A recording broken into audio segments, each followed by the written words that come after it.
Hi అండి, అందరికీ నమస్తే. Welcome back to my channel. ఇది వచ్చేసి మండే ఈవినింగ్ బ్లాగ్ అండి, నైట్ అనమాట. నైట్ డిన్నర్లోకి వచ్చేసి చపాతీ చేశాను. ఇదిగోండి, ఒక 2 చపాతీలు చేసి గోరుచిక్కుడు కర్రీ చేసేసి మా అక్కయ్యకి అయితే పంపిస్తున్నాను. షాప్లో ఉంటుందండి. సో 2 చపాతీలు ఎక్కువ కర్రీ తింటుందన్నమాట. సో తనైతే డైట్ ఫాలో అవుతుంది. సో మాది డిన్నర్ వచ్చేసి నైట్ 7:30 కల్లా కంప్లీట్ అయిపోతుందండి. తొందరగానే తినేస్తాం. 6:30 to 7:30 లోపు తినేస్తాం అనమాట. సో కొంచెం డైట్ ఫాలో అవుతున్నాము. ఈవెన్ పిల్లలు కూడా అందరూ 7:30 లోపు తినేస్తారు. స్కూల్ నుంచి వస్తూనే ఇంకా ఏదో ఒకటి తినేస్తారు. తర్వాత వచ్చేసి చేసిన ఈవినింగ్ డిన్నర్ తొందరగా చేద్దాం నైట్కి అనేసి తినేస్తారండి. ఆఫ్టర్ డిన్నర్ తర్వాత ఇదిగోండి, ఇది ఎప్పటి నుంచో సర్దుదాం అనుకుంటున్నాను. మొన్న ఊరికి వెళ్ళినప్పటి నుంచి కూడా ఆ పాత బట్టలన్నీ పిల్లలు తీసి అలా బ్యాగ్లో వేసేసి పెట్టేశారనమాట. పాప టాయ్స్ అన్నీ చాలా ఉన్నాయండి. పిల్లలు ఉన్న ఇంట్లో ఈ టాయ్స్ గోల్ అయితే కంపల్సరీ అనమాట. చిన్నపిల్లలు ఉన్నప్పుడు ఎక్కువగా ఇదనేది మనకు రొటీన్ అయిపోతుంది. బయటికి వెళ్ళినప్పుడల్లా మనకు పిల్లలు మాకు అది తెచ్చి ఇది తెచ్చి అంటారు. పిల్లల్ని బయటికి తీసుకెళ్తే బొమ్మలు కొనకుండా అస్సలు రారండి.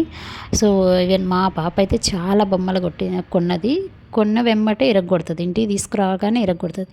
ఎప్పుడెప్పుడు బొమ్మలే చూడండి, కొన్ని మంచి మంచి బొమ్మలు కూడా ఉన్నవి. అవన్నీ ఇప్పుడు బయటపడుతున్నాయి అన్నమాట. తీసి ఒక అట్టపెట్టెలో వేసేసాను. ఈ బ్యాగ్లో ఉన్న బట్టలన్నీ తీసేస్తున్నాను. పక్కన అన్నీ సిల్కీ అయి ఉన్నాయన్నమాట. ఇవి వచ్చి క్రాకర్స్ అండి. మా అక్క వాళ్ళ షాప్కి లాస్ట్ దివాళీకి తెచ్చారనమాట, షాప్ కోసం. అవన్నీ కొన్ని మిగిలాయి. మిగిలితే షాప్లో పెడితే ఎలకలు అట్లా ఉంటాయి, కొట్టిపోతున్నాయి అనేసి ఇలా ఇంట్లోనే తీసుకొచ్చేసి రూమ్లో పెట్టేశారనమాట. అట్టపెట్టెలు మొత్తం సర్దేసి. చూడండి, మనము తెలియకుండానే మన ఇంట్లో చాలా దుమ్ము పేరకపోయి ఉంటుంది. కార్నర్స్లో మేము పట్టించుకోమన్నమాట. ఎప్పుడూ క్లీన్ చేసే కిచెను, హాలు, బెడ్రూమ్లు ఉంటాయి కదండి, అలా పైన క్లీన్ చేస్తుంటాం మనకు కనిపించేటివి. ఇలా కార్నర్స్లో ఉంటుంది కదండి, ఆ దుమ్ము అనేది ఎంత అసలు మనకు తెలియకుండానే పేరకపోయి ఉంటుంది.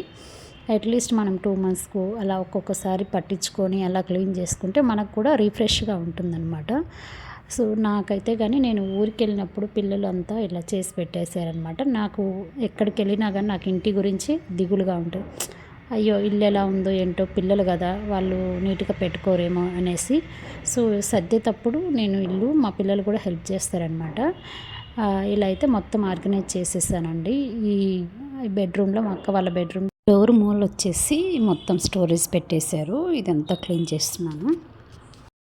మన ఇల్లంతా నీట్గా ఉన్నా కానీ కార్నర్స్లో కార్నర్స్లో వచ్చేసి దుమ్ము, వెతికినంత దుమ్ము కనిపిస్తుందండి. అది ప్రతి ఇంట్లో కామన్ అనమాట.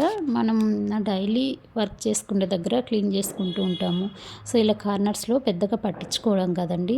సో అలా పిల్లలు నేను పట్టించుకోకపోయేసరికి బట్టలు తీసేసినప్పుడు వాళ్ళ సెల్ఫ్లు సర్దుకుంటున్నప్పుడు మనం కూడా హెల్ప్ చేస్తే ఏవి పనికి వస్తే ఏవి పనికిరా చూస్తామండి. కాకపోతే పిల్లల్ని సర్దుకోమంటే కొత్త బట్టలన్నీ కూడా పడేస్తారనమాట. నాకు మంచిగా ఉన్న బట్టలను పడేస్తే చాలా చికాకు వస్తుందండి. సో ఇవన్నీ మరీ నా కొడుకు అయితే కానీ, మా అక్క కొడుకు కొత్త బట్టలన్నీ తీసి పక్కన పడేశాడు. ఈవెన్ వాడు ఎందుకు అలా చేస్తాడంటే, ఎక్కువ యూనిఫామ్ ఉంటుందన్నమాట. ఈవినింగ్ వస్తూనే నైట్ వేర్ వేసుకుంటాడు.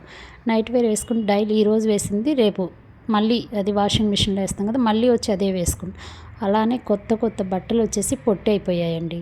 అస్సలు వాడని బట్టలు కూడా తీసి నేను అరుస్తానని సైలెంట్గా ఒక బ్యాగ్లో వేసి పాత బట్టల్లో పెట్టేసాడు. అవన్నీ ఇప్పుడు నేను తీయడం వల్ల బయటపడ్డాయి అనమాట. ఈవెన్ చాలామంది ఇలానే పిల్లలు చేస్తారు. ఎవ్రీ పేరెంట్ ఫేస్ చేస్తూనే ఉంటుంది ఈ ప్రాబ్లం అనేది. సెల్ఫ్లు సర్దేటప్పుడు మనం కూడా కొంచెం చూసామంటే కానీ మనకు తెలుస్తుంది అనమాట. పిల్లల బట్టలు ప్రతి ఒక్క పేరెంట్ ఎక్స్పీరియన్స్ అయినవి నేను చెప్పేటివి. సో ఇలా బెడ్షీట్లు ఇవన్నీ టీపాయిల మీద అంతా చూడండి ఎలా చేశారు. నేను ఉతికి వేసిన బెడ్షీట్లు కూడా మడత పెట్టలేదు. పిల్లల బట్టలు అన్నీ కూడా నాకు కొద్దిగా ఓపిక ఉండక నేను కూడా అలా ఒక్కొక్కసారి వదిలేస్తాను అనమాట. ఈవెన్ నాకు ఇంట్రెస్ట్ వచ్చినప్పుడు టైం కూడా చూసుకోనండి. ఈవెన్ 7:30కి స్టార్ట్ చేస్తే ఈ కొద్దిగానే దాదాపు 8:30 అయిందనమాట. ఇదిగోండి, ఇలా పాత కవర్లో పెట్టినటి శారీలు అండి. పాత శారీలు ఎందుకు ఉంచానంటే, ఊరి దగ్గర మా అమ్మ వాళ్ళకు పొలం ఉంది. పొలాలకు చింపి పందులు రాకుండా అలా పొలాల చుట్టూ కడతారండి. సో అందుకని పాత శారీలన్నీ ఉంచేసాను.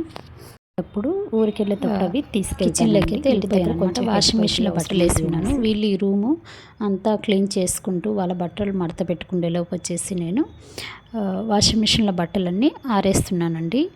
ఆరేసి వచ్చిన తర్వాత ఈ బట్టలు బెడ్ మీద కూడా చాలా బట్టలు మెస్సీగా వేసారు చూడండి. నేను లేకపోతే వీళ్ళు సర్దుకోరండి. పిల్లలకి మనం చెప్తూ ఉంటేనే ఆ పని చేస్తారు, కానీ లేకపోతే చేయరనమాట. ప్రతి పేరెంట్కి ఇది అలవాటు అయిపోయిందనమాట. బట్ కానీ పిల్లలకి కొద్దిసార్లు చెప్పి అలవాటు చేయాలండి. అట్లీస్ట్ వాళ్ళ రూమ్ వాళ్ళ వరకన్నా నీట్గా పెట్టుకోవడం అలవాటు చేస్తే మనకు కూడా కొంచెం హెల్ప్ అవుతుంది. ఇల్లు అనేది కొద్దిగా నీట్గా కనిపిస్తుంది. చూడండి, ఈ కార్నర్లో మనకు కనిపించని చెత్త ఇదంతా. సో మనం ఏమనుకుంటాం, నీట్గా ఉంది, చెత్త ఎక్కడ ఉంది అనుకుంటాం. బట్ కానీ ఇది ప్రతి ఒక్కరి ఇళ్ళల్లో ప్రతి కార్నర్లో ఇలా పేరకపోయి ఉంటుందండి. కంప్లీట్గా ఇల్లంతా నీట్గా సర్దుకున్నాక మన మైండ్ కూడా రీఫ్రెష్గా ఉంటుందండి. పిల్లలు చదువుకునే రూమ్ కూడా కొంచెం నీట్గా ఉంటే వాళ్ళకు కూడా చుట్టూ సరౌండింగ్ బాగుంటుంది, కానీ చదవాలనిపిస్తుంది, వాళ్ళ మైండ్ ఫ్రెష్గా ఉంటుంది కాబట్టి, రీఫ్రెష్ అవుతుంది కాబట్టి కొద్దిగా ప్లెజెంట్గా. ఇది ఇన్స్టాగ్రామ్లో నేను విన్న ఒక సిస్టర్ మెసేజ్ చేసిందంట. ఆ బ్రదర్ చదివారు. ఆ సిస్టర్ ఎంత పెయిన్గా చేసిందో అనిపించిందండి. సో ఇంట్లో ఏం చేస్తుంటావు నువ్వు అనేసి అంటారు. ప్రతి ఒక్కరు చేసే పనే కదా నువ్వు చేసేది అంటారు. కానీ నిద్ర లేచినప్పటి నుంచి ఒక అంట్లు కడగడం, అలాగే కసు ఊడ్చడం ఒక్కటే కాదు కదండి. పిల్లల్ని చూసుకోవాలి, అలాగే పిల్లలకు టిఫిన్లు చేయాలి, లంచ్ బాక్సులు కట్టి పెట్టాలి, పెద్దవాళ్ళంటే వాళ్ళకు కాఫీలు టీలు లంచ్ ప్రిపేర్ చేయాలి. వాళ్ళందరూ వెళ్ళిపోయిన తర్వాత ఇల్లంతా మెస్సీగా ఉంటే కిచెన్ కానీ మొత్తం క్లీన్ చేసుకొని మళ్ళీ చిన్న పనులు కూడా ఉంటాయండి. డైనింగ్ టేబుల్స్, డ్రెస్సింగ్ టేబుల్స్, అలాగే టీవీ ఏరియాలు, ఇవన్నీ కూడా క్లీన్ చేసుకొని తర్వాత తన వర్క్కి తను వెళ్ళిపోవాలంట. మళ్ళీ ఈవినింగ్ కూడా వచ్చేసరికి మళ్ళీ ప్రకారం వర్క్ అనేది స్టార్ట్ అవుతుంది. ఆఫీస్ నుంచి ఇంటికి రాగానే పిల్లలు వెయిట్ చేస్తుంటారు. పిల్లల కోసం మనము ఏదో చేసి పెట్టాలండి. మనకు ఆకలితో వస్తారు మళ్ళీ అన్ని పనులు చేసిన తర్వాత. ఎలాగైనా తల్లి కదండి, మనము అలసిపోయినట్టు కొద్దిగా రిలాక్స్డ్గా ఉంటే అయ్యో ఒక్కదానివే ఆఫీస్ నుంచి ఇంటికి వచ్చే వరకు మనం టెన్షన్తో ఉంటారు. అయ్యో పిల్లలు ఒక మాట చాలా ఎలా ఉన్నారు, ఏంటో ఆకలి అవుతుందో తల్లి చూసుకున్నట్టు ఎవరు చూసుకోలేరండి. రియల్గా చెప్పాలంటే సో ఎవ్రీ ఉమెన్కి తప్పదనమాట. ఎవరు పనులే కాదు, ఎవరు ప్రిఫరెన్స్ వాళ్ళకు ఉంటుంది. మనం కూడా ఏదో ఒక సెల్ఫ్ నేర్చుకుంటూ ఫైనాన్షియల్గా స్ట్రాంగ్గా ఉంటే మనకు అనేది ఎప్పుడు పోల్చుకోకూడదు. సో ఎవరికనేసి ఒకరిని పోల్చకూడదు. అట్ ది సేమ్ టైం ఎవరి సెల్ఫ్ రెస్పెక్ట్ వాళ్ళకి. చాలా మంది జాబ్ చేస్తుంటారు, అందరూ చేస్తుంటారు. ప్రతి ఆడవారు బిజినెస్ కానీ ఏదో ఒక వర్క్ అనేది చేయడం ఈ ఒక్క మాటతో రోజుల్లో కామన్ అయిపోయింది. సో అందుకనేసి ఆ సిస్టర్ అలా ఇన్స్టాగ్రామ్లో కామన్ మెసేజ్ పెట్టి ఆడవారికి కూడా. సో మళ్ళీ ఈవినింగ్ రొటీన్ అనేది మళ్ళీ స్టార్ట్ అవుతుంది. పడుకునే వరకు కూడా ప్రతిసారి వర్క్ వెయిట్ చేస్తూనే ఉంటుంది. ఆ వర్క్ మిగిలిపోతుంది, ఈ వర్క్ మిగిలిపోతుంది అంటే మళ్ళీ నైట్ అంతా కిచెన్ క్లీన్ చేసుకోవడం, మరుసటి రోజుకి వచ్చేసి కూరగాయలు కట్ చేసి పెట్టుకోవడం, టిఫిన్కి రెడీ చేసుకోవడం, అలా ఎప్పటికీ వర్క్ అనేది జనరేషన్ అయితే లైఫ్ పార్ట్నర్ కావచ్చు, పిల్లలు చేసినా కానీ పేరెంట్స్ కావచ్చు, నువ్వు ఒక్కదానివే చేస్తావా, సిస్టర్ చేసుకోవట్లేదా ఎవరైనా సరే, అదర్ పీపుల్స్ అయినా సరే ఆ మాట వచ్చినప్పుడు మనం చాలా వరకు సైలెంట్గా ఉండి మనం చేసే వరకు మనం చేస్తే సిస్టర్ మనం ఇచ్చుకుంటే రెస్పెక్ట్ ఒకరు ఇవ్వాల్సిన అవసరం, హ్యాపీగా ఫీల్ అవుతున్నప్పుడు ఒకరు అన్నది ఆటోమేటిక్గా మన మీద మనకు కాన్ఫిడెంట్ లెవెల్స్ అనేవి చాలా పెరుగుతాయండి. రెస్పెక్ట్ ఇచ్చు ప్రతి ఆడపిల్లకి ఇది నేర్పించాలి. ఈవెన్ మన పిల్లలకైనా సరే మనం నేర్పించాలి. మనం మౌనం ఒకరు ఏదో అనుకుంటున్నారు చేస్తున్నారని కాకుండా నీకు ఇష్టం వచ్చి నువ్వు చేసి తప్పు కానప్పుడు ఏదైనా చేయొచ్చు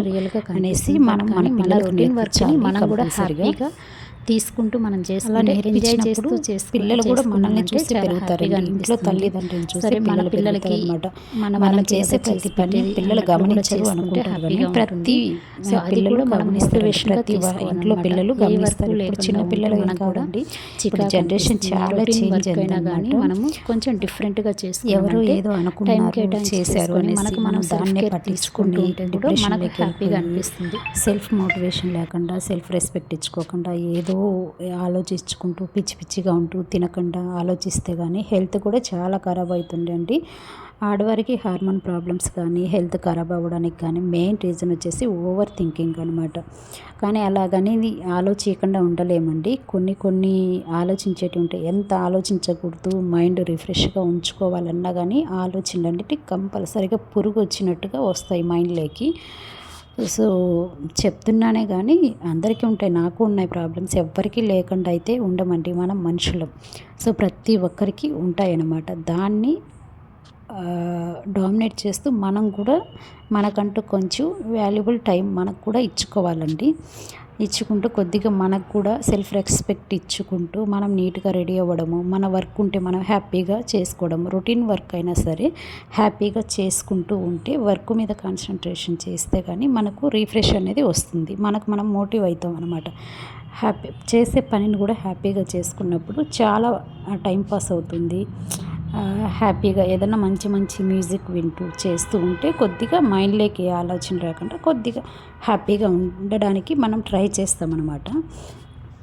మంచి స్టోరీస్ చదవడము లేదంటే మంచి మ్యూజిక్ వినడం కూడా మనకు మైండ్ అనేది రిఫ్రెష్ అవ్వడానికి చాలా హెల్ప్ అవుతుందండి. ఇదైతే ఒక్కసారి ట్రై చేయండి. నేను చెప్తున్నానని కాదు, మీకు మీరు కొంచెం టైం ఇచ్చుకొని కొద్దిగా పిల్లలు లేనప్పుడు కొంచెం ఏదైనా ఇష్టమైన ఫుడ్ చేసుకొని తినడం, లేదంటే మంచి మ్యూజిక్ వినడం, లేదంటే మూవీస్ బాగా ఇష్టపడితే మూవీస్ చూడడము, లేదంటే ఇంట్లో వర్క్ చేసుకోవడం. వీడియో కనుక నచ్చినట్లయితే లైక్ చేసి షేర్ చేసి సబ్స్క్రైబ్ చేసుకోండి. Thanks for watching.